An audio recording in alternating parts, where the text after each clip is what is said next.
शासनाच्या तांत्रिक अडचणी आणि अधिकाऱ्यांच्या संपामुळे हक्काचा रोजगार थांबलेला असताना नागभीड तालुक्यातील ग्रामसभांनी आपल्या वनसंपदेप्रती अनोखी जिद्द दाखवली आहे।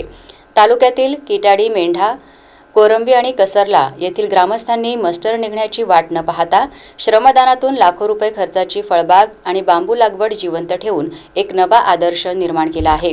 किटाडी मेंढा ग्रामसभेला नरेगाची नोडल एजन्सी म्हणून मान्यता मिळाल्यानंतर जून 2025 मध्ये सामूहिक वन हक्क क्षेत्रात 2800 कलमी आंबा, चिकू, सीताफळ आणि लिंबांच्या रोपांची लागवड करण्यात आली।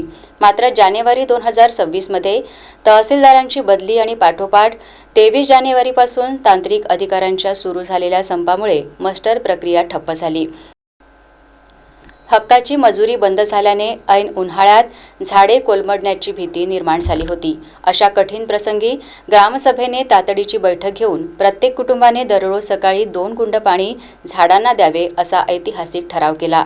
गेल्या 1 महिन्यापासून गावातील प्रत्येक कुटुंब नित्यनियमाने श्रमदानातून झाडाचे संगोपन करत आहेत। ग्रामसभेच्या या सामूहिक प्रयत्नांमुळे आज ही फळबाग बहरली आहे। ग्रामसभा केवळ हक्कच मागत नाही तर जंगलाचे संवर्धन आणि संरक्षण समर्थपणे करू शकते हे या ग्रामस्थांनी आपल्या कृतीतून सिद्ध केले आहे। नागभीड तालुक्यात एकूण 54 गावांना सामूहिक वन हक्क दावे मिळालेले आहेत आणि त्यानुसार कोरंबी, कसरला, किटाडी मेंढा, धामणगाव, सारंगड, खरबी, हुमा, मांगरूड या गावांना 30 नोव्हेंबर 2021च्या GR नुसार नोडल एजन्सी म्हणून प्राप्त झाली। त्यानुसार ग्रामसभांनी आपण सामूहिक वन हक्क दाव्यात मिळालेल्या ठिकाणी फळबाग लावण्याचा निश्चय केला।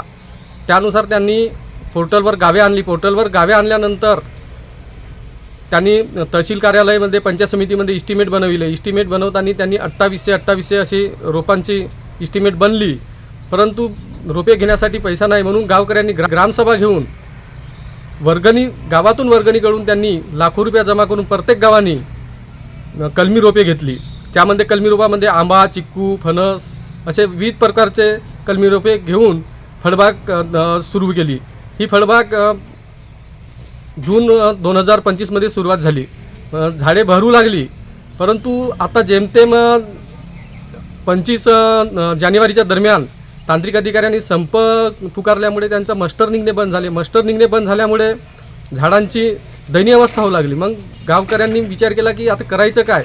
मग प्रत्येक गावात त्यांनी ग्रामसभा घेऊन ग्रामसभा घेतल्यानंतर की प्रत्येक झाडांना आपण श्रमदानातून पाणी टाकला तर आपली झाडे कसे तरी जगतील, नाहीतर आपल्याला आर्थिक उत्पन्नापासून वंचित व्हावं लागेल।